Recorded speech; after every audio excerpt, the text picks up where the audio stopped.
नमस्कार, शाम के 7 बज रहे हैं। मैं हूं आपके साथ शोभना यादव। भारत की बात में आपका बहुत बहुत स्वागत। आसमान में फिर अटकी पर्यटकों की जान। हिमाचल प्रदेश के सोलन में आज जमीन से 300 फीट की ऊंचाई पर रोपवे अटक गया और साथ ही अटक गई ट्रॉली में सवार लोगों की जिंदगी। सोलन में सुबह 11:30 बजे शिकायत मिली कि ट्रॉली बीच रास्ते में अटक गई है। ट्रॉली में फंसे पर्यटकों का आरोप है कि 1.5 घंटे तक कोई मदद नहीं पहुंची। बाद में एनडीआरएफ की टीम मौके पर पहुंची और फिर शुरू हुई जिंदगी को बचाने की जंग। रेस्क्यू ऑपरेशन करीब 5 घंटे तक चला। मुख्यमंत्री जयराम ठाकुर ने पूरे मामले की जांच के आदेश दे दिए। के सेट नॉर्म्स हैं रोपवे के और उसके आधार पर ही इसका संचालन किया जाता है। जो रेगुलेशंस हैं और इसका पीरियोडिकल जो टेक्निकल चेकअप वगैरह सारी चीजें जो होती हैं वो सारी चीजें ठीक प्रकार से होनी चाहिए, उसमें कोई कॉम्प्रोमाइज नहीं किया जा सकता है। और ऐसी परिस्थिति में यहाँ पर भी मुझे लगता है कि वो सारी चीजें की होंगी, लेकिन अगर नहीं की है तो निश्चित रूप से उसके बारे में जब जांच आएगी उसकी रिपोर्ट आएगी। विंग इलेक्ट्रिकल विंग जो होते हैं इनके जो वो उनकी एक शेड्यूल्ड इंस्पेक्शन होती है, ट्रॉली की भी, केबल्स की भी, जिसकी स्ट्रेंथ के बारे में भी होती है। और जो कंपनी होती है उनका भी एक दायित्व होता है, क्योंकि ये हादसा बहुत वर्षों के बाद दोहरा हुआ है। हम एक बार फिर से ये जो गाइडलाइन है, जनरल जो है इंस्ट्रक्शन जो है वो सबको सर्कुलेट करेंगे। अग्निपथ को लेकर उठ रहे सवालों को शांत करते हुए आज पहली बार प्रधानमंत्री नरेंद्र मोदी ने बयान दिया है। कर्नाटक दौरे पर पीएम मोदी ने कहा कि भले ही अभी कुछ फैसले या सुधार बुरे लगें, लेकिन ये युवाओं के भले के लिए लिया गया फैसला है। रास्ता आराम का, सुविधा का नहीं है और बीते 8 सालों में देश को इस रास्ते पर तेजी से बढ़ने का रास्ता भी आसान नहीं था, सुविधा का नहीं था। कई फैसले, कई रिफॉर्म तात्कालिक रूप से अप्रिय लग सकते हैं, लेकिन समय के साथ उन रिफॉर्म्स का लाभ आज देश अनुभव करता है। अग्निपथ को लेकर चल रहे विरोध की लहर के बीच विपक्ष भी अपनी नैया पार लगाने में जुटा हुआ है। सेना और सरकार की तरफ से अग्निपथ योजना के बारे में बातें स्पष्ट कर देने के बाद भी आज विपक्ष ने भारत बंद बुलाया। ये तस्वीरें आप देखिए, दिल्ली, पुणे, कांगड़ा, पटना से, जम्मू कश्मीर, बिहार से दिखाई हमने तस्वीरें, तेलंगाना से, चेन्नई से, केरल से, पश्चिम बंगाल, राजस्थान, मतलब देश के एक बड़े हिस्से में आज इस बंद का असर देखने को मिला। तमाम युवाओं ने विरोध प्रदर्शन किया, विपक्षी दलों का सहयोग प्राप्त था। भारत बंद का छिटपुट असर ही देखने को मिला। हालांकि कुछ जगहों पर दिल्ली में यूथ कांग्रेस कार्यकर्ताओं ने नई दिल्ली के पास शिवाजी ब्रिज स्टेशन पर ट्रेन रोक दी, तो वहीं महाराष्ट्र के पुणे में पवार की पार्टी एनसीपी के कार्यकर्ताओं ने प्रदर्शन किया। हिमाचल के कांगड़ा में तिरंगा यात्रा, तो पटना की सड़कों पर लेफ्ट ने प्रदर्शन किया।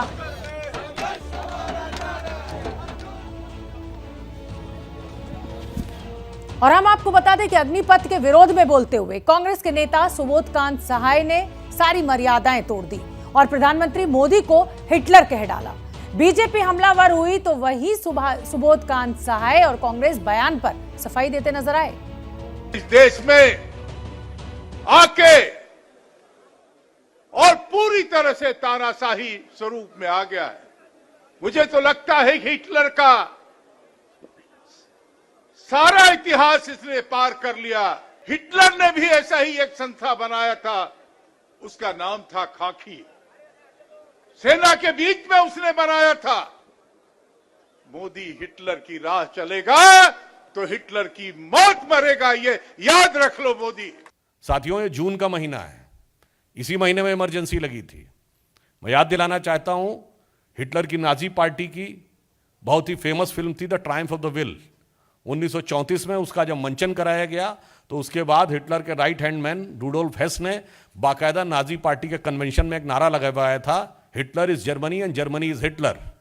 और भारत की राजनीति में भी वो नारा लगाया गया था उसी इमरजेंसी के दौरान 1975 में, India is Indira and Indira is India. और हम आपको बता दें कि कल तीनों सेना प्रमुख प्रधानमंत्री मोदी से मुलाकात करेंगे और अग्निपथ के बारे में जानकारी देंगे। सिंगर मूसेवाला मर्डर केस में पुलिस ने 2 शूटर्स समेत 3 आरोपियों को आज गिरफ्तार किया है। गिरफ्तार आरोपियों से बड़ी मात्रा में हथियार बरामद हुआ है। बड़ी खबर यह भी है कि शूटर्स ने बैकअप के लिए हैंड ग्रेनेड भी रखे हुए थे। अगर पिस्टल से मर्डर में वो नाकाम होते तो हैंड ग्रेनेड से हमला करने की प्लानिंग थी। सारे हथियार हरियाणा के हिसार से बरामद किए गए हैं। हत्या के समय बोलेरो में शूटर प्रियव्रत उर्फ फौजी, कशिश के अलावा अंकित और दीपक मौजूद थे, जबकि कोरोला में जगरूप और मनप्रीत मन्नू थे। दोनों गाड़ियों में बैठे बदमाश गैंगस्टर गोल्डी बराड़ के संपर्क में थे और लगातार इंस्ट्रक्शंस इन बदमाशों को मिल रहा था।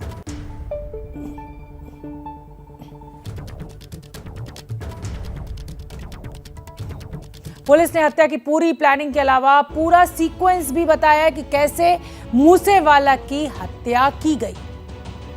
और हम आपको बता दें कि 29 मई को सिद्धू मूसेवाला अपनी थार कार लेकर घर से निकलते हैं। केकड़ा नाम का बदमाश रेकी करता है, फैन बनकर सेल्फी लेने पहुंचता है और आगे शूटर को पूरी जानकारी दे देता है, तस्वीर भी भेज देता है। मूसेवाला की गाड़ी में गार्ड्स नहीं है ये जानकारी दे देता है और फिर बलेरो में 4 शूटर और कोरोला में 2 शूटर मूसेवाला की गाड़ी को घेर लेते हैं। पहले कोरोला से शूटर्स निकलते हैं और फिर बोलेरो से और ताबड़तोड़ गोलियां बरसाकर मूसेवाला की हत्या कर देते हैं। हमने 6 शूटर्स आइडेंटिफाई किए हैं। तो वो 6 के 6 जो अभी है उनकी जो आइडेंटिटीज़ हैं इस्टेब्लिश हो चुकी हैं। कैसे उन्होंने घटना को अंजाम दिया, कौन किस गाड़ी में था, किसने पिस्टल फायर करी, किसने AK-47 फायर करी, तो वो सारी चीज़ें भी हम अभी इसको इस्टेब्लिश कर पाए हैं। तो उस दिन की जो घटना थी उसमें 2 मॉड्यूल इस पे जो घटना को अंजाम देने में वो एक्टिव थे। दोनों गोल्डी बराड़ से कनाडा में जो बैठ के इसको इन टच थे, दोनों मॉड्यूल से उन इन टच थे। और हम आपको बता दें कि घाटी में यानी कश्मीर में आतंकवादियों के खिलाफ सेना का एक्शन लगातार जारी है। पिछले 24 घंटों में सेना ने घाटी में 7 दहशतगर्दों को मौत के घाट उतार दिया है। ये तस्वीरें गवाह हैं घाटी से आतंक के खात्मे का। पुलवामा के चटघोरा में सेना ने एक आतंकवादी को मार गिराया। सेना का सर्च ऑपरेशन जारी है और उम्मीद जताई जा रही है कि कुछ और आतंकी भी मार गिराए जाएंगे। वहीं कुपवाड़ा में सेना ने 4 आतंकवादियों को ढेर किया। मारे गए आतंकवादियों में आतंकी शौकत भी शामिल था। इसके अलावा सर्च ऑपरेशन में सेना को बड़ी संख्या में हथियार और गोला बारूद मिले। कुलगाम की अगर बात करें तो गुज्जरपोरा में भी सेना ने कल रात 2 आतंकियों को मार गिराया। 3 जून से अब तक कुल 25 आतंकवादियों को मारा जा चुका है, जो बताता है कि टारगेट किलिंग की घटनाओं के बाद आतंकवादियों पर सेना की कार्रवाई कितनी तेज है।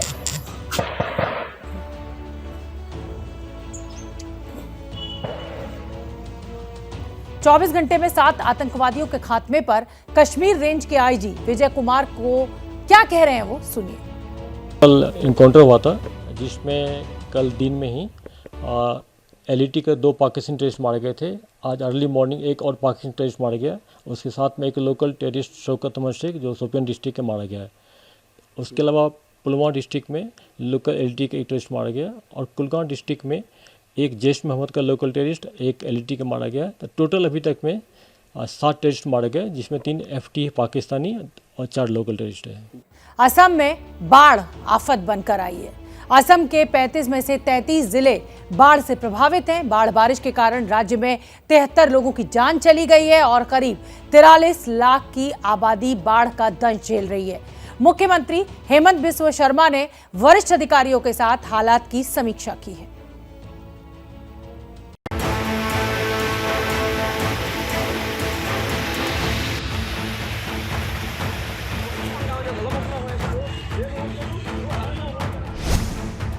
नगांव, बसाई गांव, करीमगंज और बक्सा असम के अलग अलग इलाकों में बाढ़ का ऐसा ही भयावह मंजर है। ब्रह्मपुत्र, बेकी, मानस समेत सभी नदियां खतरों के निशान से ऊपर बह रही हैं, यानी संकट कम होता नजर नहीं आता।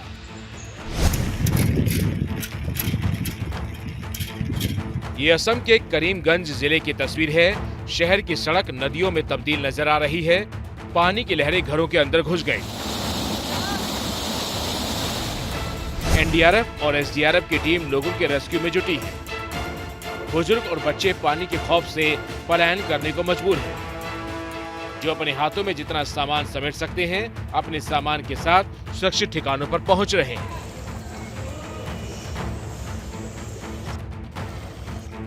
असम में लाखों लोग ऐसे ही खाना बदोश जिंदगी जीने को मजबूर हैं। राहत शिविर में एक साथ कई परिवारों के लोग घर वापसी का इंतजार कर रहे हैं, लेकिन बाढ़ का प्रकोप कम होने का नाम नहीं ले रहा। असम में बाढ़ के साथ भूस्खलन की दोहरी मार पड़ रही है। तस्वीरें करीमगंज के ही अंगल बाजार की है।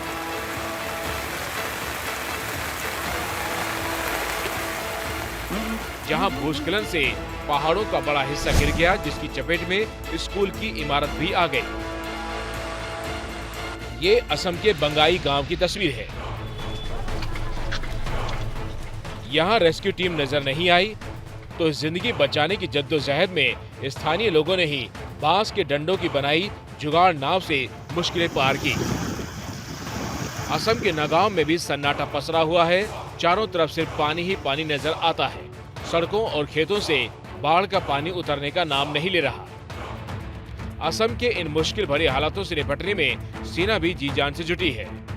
तस्वीरें असम के बक्सा जिले की हैं, जहां एक बुजुर्ग महिला का घर भी बाढ़ की चपेट में आ गया, जिसके बाद जवानों ने सीढ़ी पर बुजुर्ग महिला को बैठाकर इस तरह रेस्क्यू किया। असम ही नहीं, भारी बारिश के साइड इफेक्ट राजस्थान में भी नजर आ रहे हैं। तस्वीरें जयपुर की हैं, जहां लगातार बारिश की वजह से सड़क पर 20 फुट बड़ा गड्ढा हो गया। मानसरोवर इलाका रविवार की शाम को लगातार हुई बारिश की वजह से B2 बाईपास और मानसरोवर को जोड़ने वाले इस रास्ते पे इस तरीके का एक जबरदस्त खड्डा हो गया। इस खड्डे की वजह जो भी रही हो, लेकिन सबसे बड़ी राहत की बात ये रही कि किसी भी प्रकार जन हानि नहीं होने पाई, क्योंकि लगातार बारिश चल रही थी, ट्रैफिक कम था इसकी वजह से। लेकिन इस तरह से गड्ढे का ढह जाना या यूं कहें सड़क का इस तरीके से बह जाना अपने आप में एक बड़ा विषय है कि आखिर किस प्रकार का निर्माण था या वहीं जयपुर के फुलेरा इलाके में दर्दनाक हादसा हुआ है। भारी बारिश से इलाके में एक दीवार गिर गई। दीवार के मलबे में दबने से 2 महिलाओं की मौत हो गई। राजस्थान के बूंदी में भी भारी बारिश से बाढ़ जैसे हालात हो गए हैं। छोटे छोटे नदी नाले भी उफान बनकर बह रहे हैं।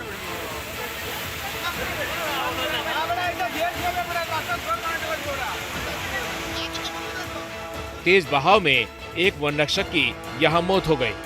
राजस्थान के बारां में भी बाढ़ का प्रकोप जारी है। तेज बहाव में सड़कें कट गई हैं और लोग अपनी जिंदगी को जोखिम में डालकर रास्ते पार कर रहे हैं।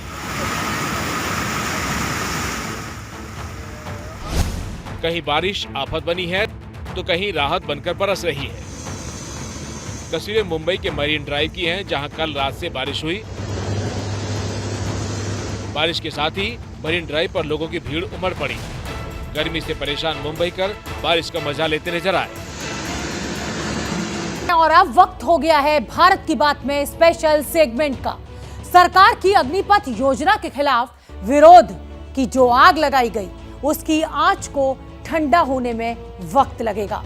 आज भारत बंद का आह्वान भी किया गया था। राहत की बात यह है कि आज देश के किसी कोने से हिंसा और प्रदर्शन की परेशान करने वाली तस्वीर नहीं आई है। लेकिन गुरुवार से शुरू हुए जिस हिंसक विरोध को देश ने देखा और झेला है, उसके गहरे निशान, गहरे जख्म हर तरफ दिखाई दे रहे हैं। आवाज उन युवाओं की भी सुनवाएंगे जिन्हें इस योजना से ऐतराज है, लेकिन कहानी उन चेहरों की होगी जो अग्निपथ के विरोध वाले तीर का शिकार हुए हैं। सबसे पहले सुनिए पूरे मसले पर कल देश की सेना ने क्या कुछ कहा।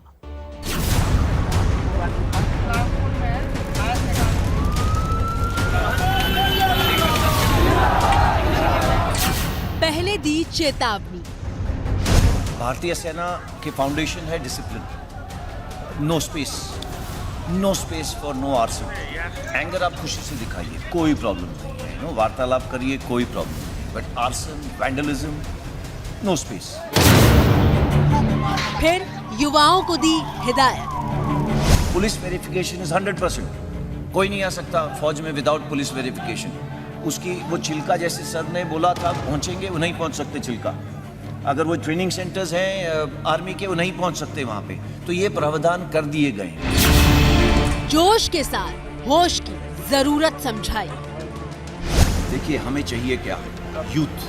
नो यूथ, हम सबको मालूम है वो रिस्क ज़्यादा लेता है, उसके अंदर जुनून ज़्यादा है, जज्बा ज़्यादा है। इस जुनून जज्बा को कैप्चर करना जरूरी है, बट ये जुनून जज्बे के साथ में हमें होश की भी जरूरत है। और फिर कर दिया आखिरी ऐलान। Coming to roll back of the scheme, no. And why should it be rolled back? It is the only progressive step to make the country young. Why is it being made young? रविवार दोपहर करीब 2:30 बजे तीनों सेनाओं ने सरकार की अग्निपथ योजना पर प्रेस कॉन्फ्रेंस की। इस योजना को लेकर हर तरह के भ्रम का जवाब भी दिया और ये भी साफ किया कि अब सेना में भर्ती सिर्फ अग्निपथ योजना के जरिए ही होगी। समय वेस्ट नहीं करें, फिजिकल पास करना आसान नहीं है।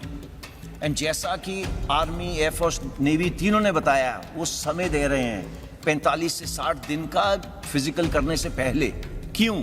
सो दैट आप फिजिकली तैयार हो जाएं एंड ये टर्म्स एंड कंडीशन समझ लें, so that you are ready हमारे साथ जुड़ने के लिए और ट्रेनिंग करने के लिए।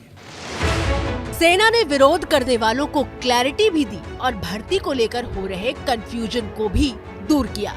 माना जा रहा है कि प्रेस कॉन्फ्रेंस के बाद ही विरोध करने वाले युवा शांत हो गए हैं। मुझे ये बताएं कि अभी कोई कंफ्यूजन? नहीं, अभी तो कंफ्यूजन जहां तक हमको लगता है कि नहीं होनी चाहिए, क्योंकि इतना क्लियरफाई किया गया है। ये पहले किया गया रहता तो शायद जो अभी हो रहा है ये नहीं हो पाता।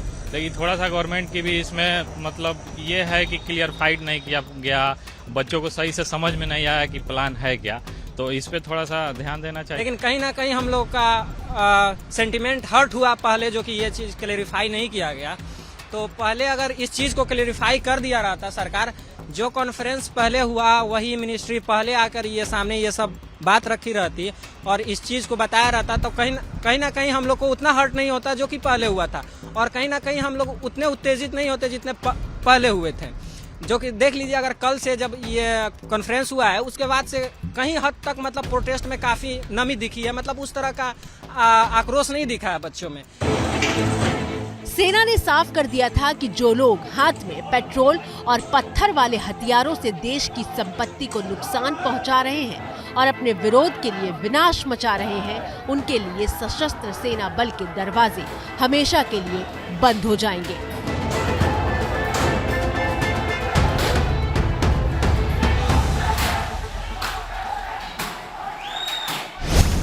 भारतीय सेना की फाउंडेशन है discipline. No space, no space for no arson. Anger आप खुशी से दिखाइए, कोई प्रॉब्लम नहीं है, वार्तालाप करिए, कोई प्रॉब्लम नहीं, but arson, vandalism, no space. ऐसा लग रहा है कि हिंसक विरोध प्रदर्शन पर अब विराम लग चुका है, लेकिन जो पिछले दिनों हुआ उसकी वजह से सिर्फ ट्रेनें पटरी से नीचे नहीं उतरी हैं। सूरत से लेकर दानापुर तक और मोतिहारी से लेकर धनबाद तक हजारों लोगों की जिंदगी पटरी से उतर गई है।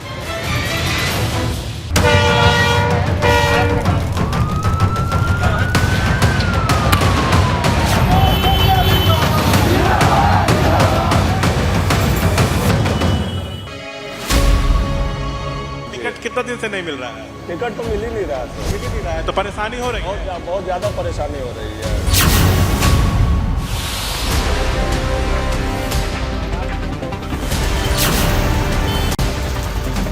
दरभंगा जिला जाना है। ये बताइए कैसे जाएंगे अब आप? कोई भी गाड़ी मिल जाए, चाहे बस मिले चाहे ट्रेन मिले, हमारे तो घर तो जाना है मजबूरी में। हमारे मम्मी की तबीयत खराब है ना, इसलिए जा रहा है। भी कोई गाड़ी नहीं था तो पूरे दिन भर स्टेशन पटना जंक्शन पे बैठे रहे। उसके बाद रात को 12:30 बजे गाड़ी मिला था, तो 4 बजे यहाँ पे उतारा था। अभी 9 से 11 बजे का एग्जाम लग गया है, लेकिन जाने का कोई गाड़ी नहीं है। अभी शाम को 6 बजे का केवल एक सिंगल गाड़ी बता रहे हैं, तो बहुत ज़्यादा परेशानी हो रहा है।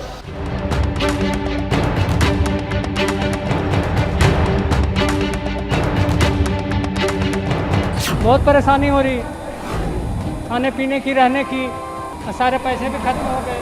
परेशानी भूखे प्यासे हैं, देखो पैसा कोई नहीं सर, वैसे जा रहे हो, क्या करें।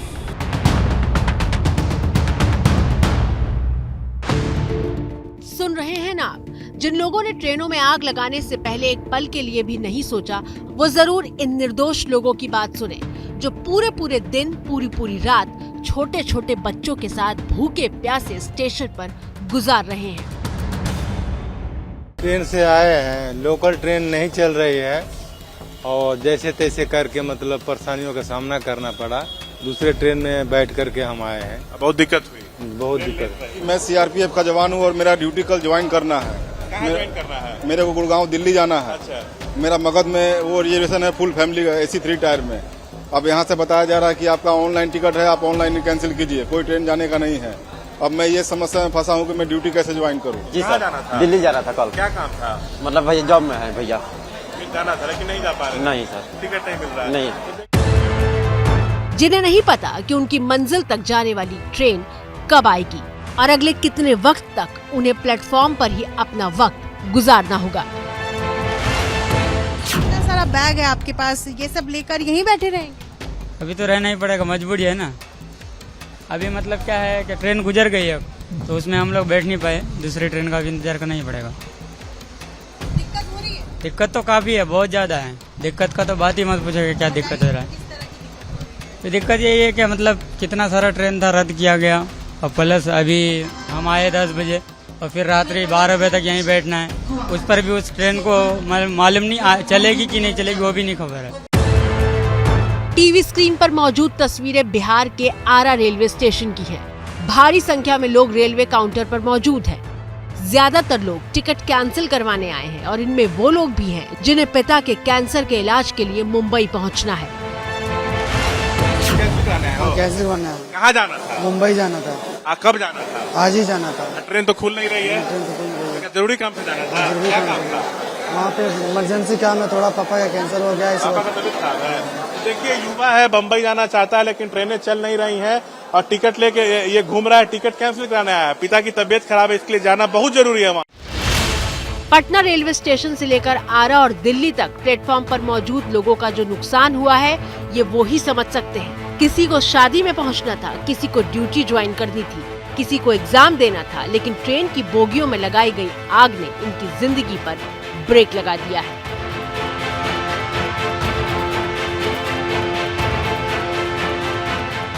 अब बात करते हैं अगले नुकसान की। वो नुकसान जो इस विरोध में रेलवे का हुआ है। सबसे ज्यादा मार रेलवे को पड़ी है क्योंकि प्रदर्शनकारियों ने बड़ी ही बेरहमी से ट्रेन के तमाम कोचों को स्वाहा कर दिया। अग्निपथ योजना के खिलाफ शुरू हुए विरोध में रेलवे को अब तक 600 करोड़ से ज्यादा का नुकसान हो चुका है। अभी तक सिर्फ 2 रेलवे जोन के नुकसान का डेटा तैयार हुआ है। अकेले 12 इंजन बर्बाद होने से 106 करोड़ का नुकसान हुआ है। रेलवे के सारे जोन की रिपोर्ट आने के बाद 1000 करोड़ के नुकसान का अनुमान है। ट्रेन के एक कोच की कीमत 2 करोड़ रुपए होती है और ये तो नुकसान का वो आंकड़ा है जो सीधे सीधे दिखाई दे रहा है। अभी इसमें ट्रेनों के ना चलने और ट्रेन कैंसिल होने से जो नुकसान हुआ है उसकी गिनती होनी बाकी है।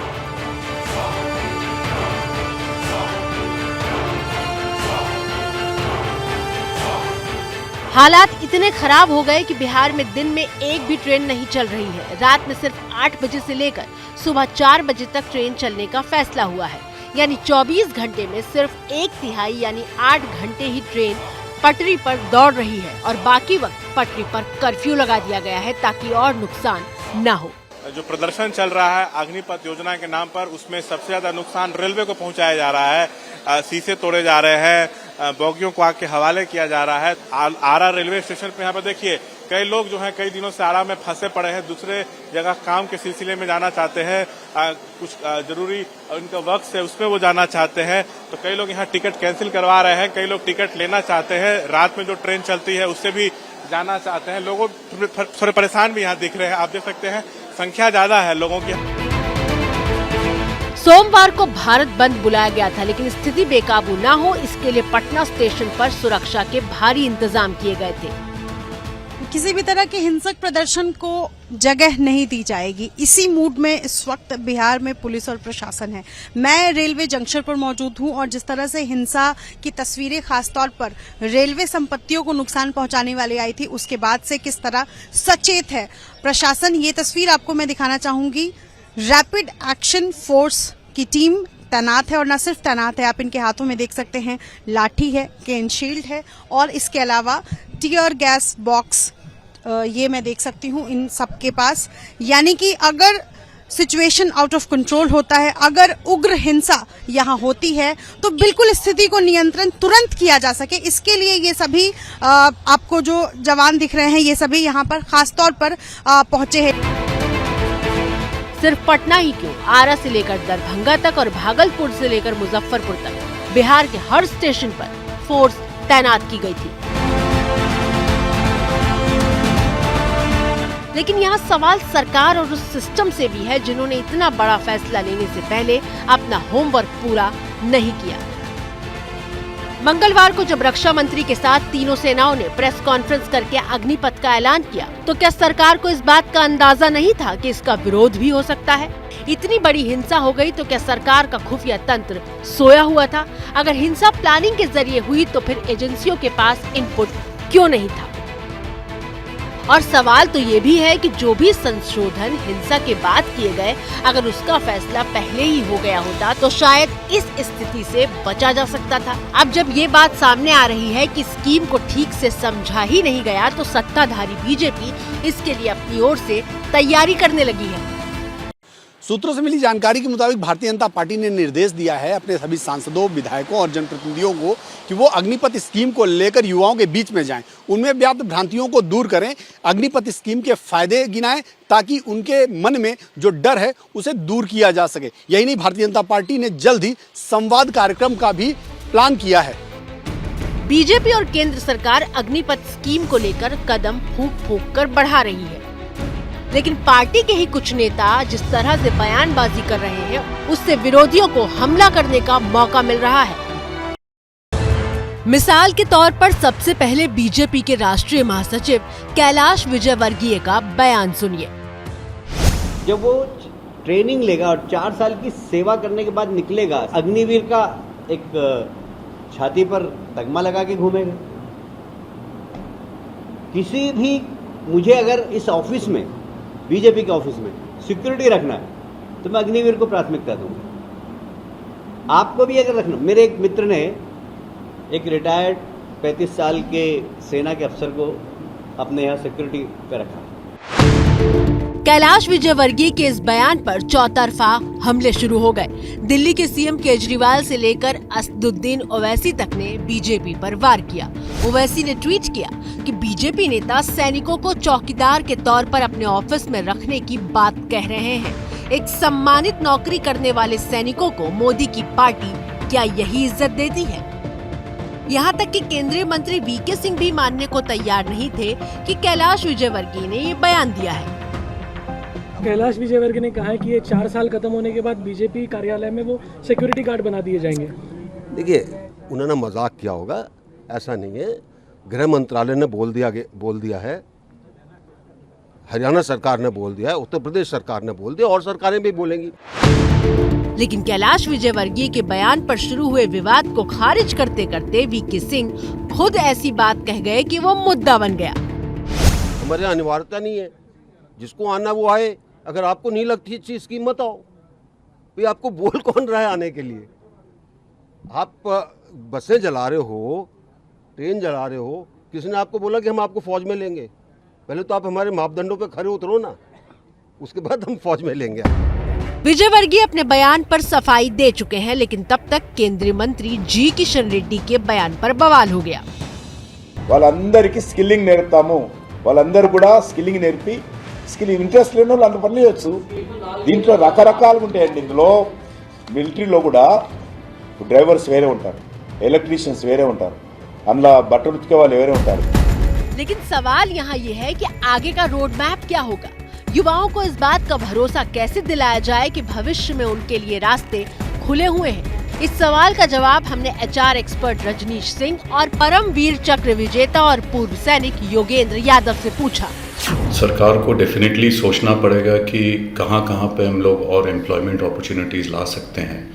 और मुझे लगता है कुछ सेक्टर्स ऐसे हैं, जैसे टेक्नोलॉजी के सेक्टर्स हैं, इंफ्रास्ट्रक्चर है या हेल्थ केयर है, इन सब चीज़ों में हमें काफ़ी बढ़ावा देना पड़ेगा। ये केवल सरकार अकेले नहीं कर पाएगी, इसमें डेफिनेटली ज़रूरत पड़ेगी प्राइवेट सेक्टर की भी।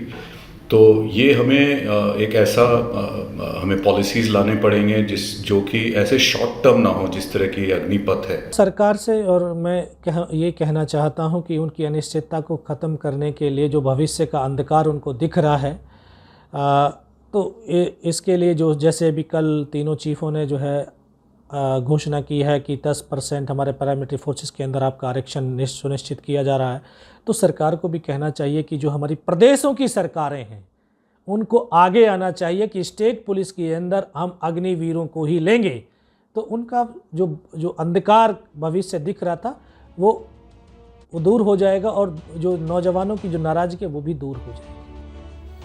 तो अग्निपथ योजना को लेकर जिस तेजी के साथ हिंसा फैली, उसको लेकर एबीपी न्यूज सी वोटर ने एक सवाल पूछा है कि क्या विपक्षी नेताओं ने अग्निपथ के खिलाफ भड़काया।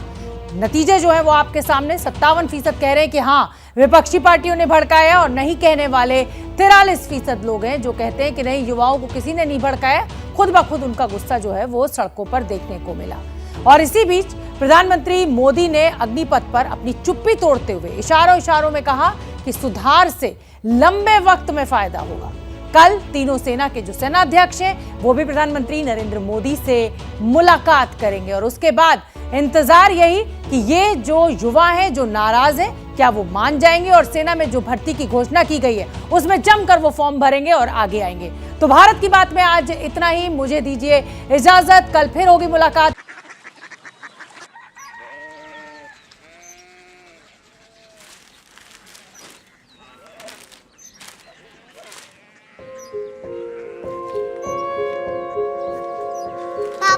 बाबा कोरिया सिटी जानिए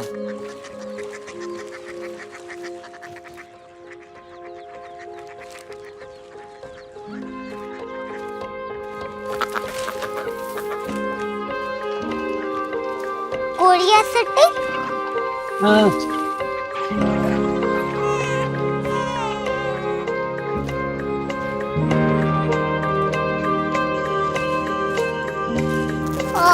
कोरिया सिटी कहाँ पे है? शहर अंग्रेजी लगे हैं।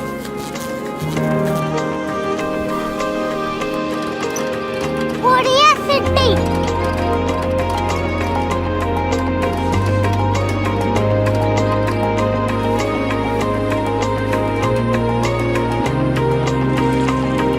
वो बहुत दूर है।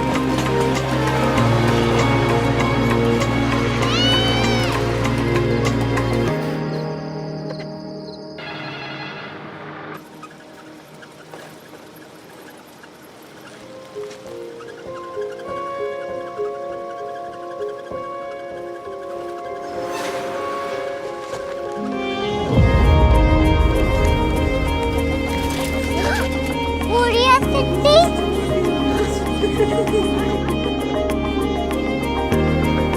दुनिया कुछ लोग बड़े होते हैं। कोरिया सिटी कहाँ है? प्रोफेसर साहब को पता होगा।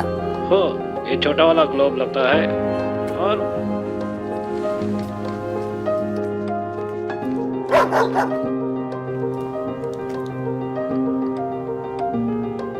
पता नहीं, मेरी बेटी से जाके मिल लो, शायद उसे मालूम हो।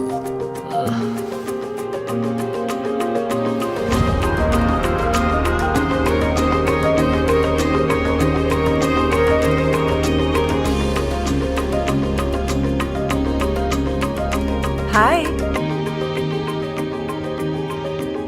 बाबा ने भेजा है। Come here. Korea city. Korea city नहीं, क्यूरियोसिटी। वो क्या? That's what brought you here? जो तुम्हें यहाँ तक ले आया। क्यूरियोसिटी।